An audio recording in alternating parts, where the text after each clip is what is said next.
জীবনে তো বহুত ভিডিও দেখছেন, এরকম ভিডিও মনে হয় কমই দেখছেন। ভিডিওটি দেখলেই বুঝতে পারবেন। আরে আসো না, একটা কঠিন পরীক্ষা চলতেছে এখানে ছেলে আর বাবার মধ্যে। কিসের কঠিন পরীক্ষা? দারুণ কঠিন পরীক্ষা। পরীক্ষাটা হচ্ছে, তোমাকে আমি একটা প্রশ্ন করি। প্রশ্নটা হচ্ছে, ধরো যে আমি বুড়ো হয়ে গেছি, চাকরি বাকরি নাই, বাসায় বসে বসে খাই, মানে পেনশনের টাকা দিয়ে কোন রকম জীবন যাপন চলতেছে। তোমার ছেলে মনে করো ইয়াং হয়ে গেছে, বড় হয়ে গেছে, সে মোটামুটি টাকা পয়সা উপার্জন করতেছে।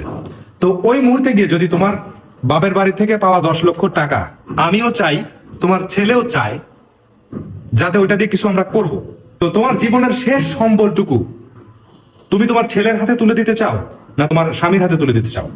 একবারের জায়গায় দুইবার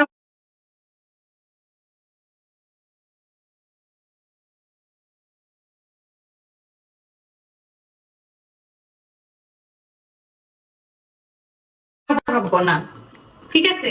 কোনো ভাবনা ছাড়াই আমার শেষ সম্বলটুকু তোমার হাতে তুলে দেব। কেন বলো তো? কেন কোনো সন্দেহ ছাড়া আমার হাতে টাকা তুলে দিবা? তোমার ছেলে কিন্তু তখন ইয়াং থাকবে।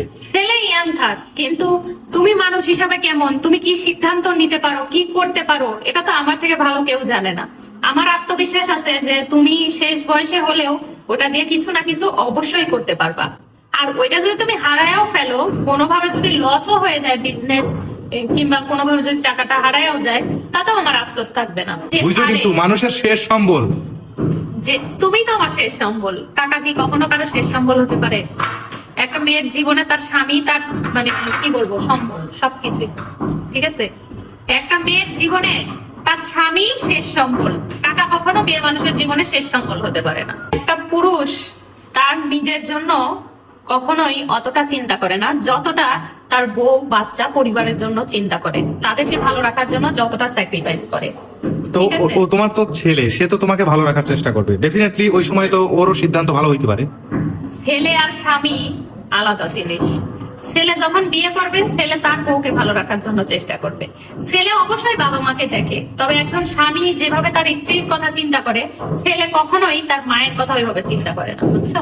মানে তুমি তোমার টাকাটাকে ছেলেকে দিয়ে রিস্ক নিতে চাচ্ছ না, যেহেতু স্বামীর সাথে তুমি সারা জীবন না, কাটাইছো। এখানে রিস্ক বলতে যেহেতু এখানে আমার স্বামীও আছে, স্বামী না থেকে যদি দুই ছেলে কিংবা অন্য কেউ চাইতো, সেক্ষেত্রে আমি ছেলেকে দিতাম। কিন্তু যেহেতু এখানে স্বামী আছে, অবশ্যই স্বামী আগে প্রাধান্য পাবে, তারপরে বাকি সবাই। তো স্বামী তো খারাপ হইতে পারে, সে টাকা নিয়ে জুয়া খেলে উড়াইও দিতে পারে। না, এটা আত্মবিশ্বাস তোমার আছে। যে মানুষটার সাথে আমি সংসার করতেছি তার প্রতি আমার বিশ্বাস নাই, তাকে আমি চিনি না। এই আত্মবিশ্বাসের জোরেই তুমি স্বামীর হাতেই টাকাটা তুলে দিবা, অবশ্যই। বয়স যতই হোক কোনো ফ্যাক্ট না। না, এটা হচ্ছে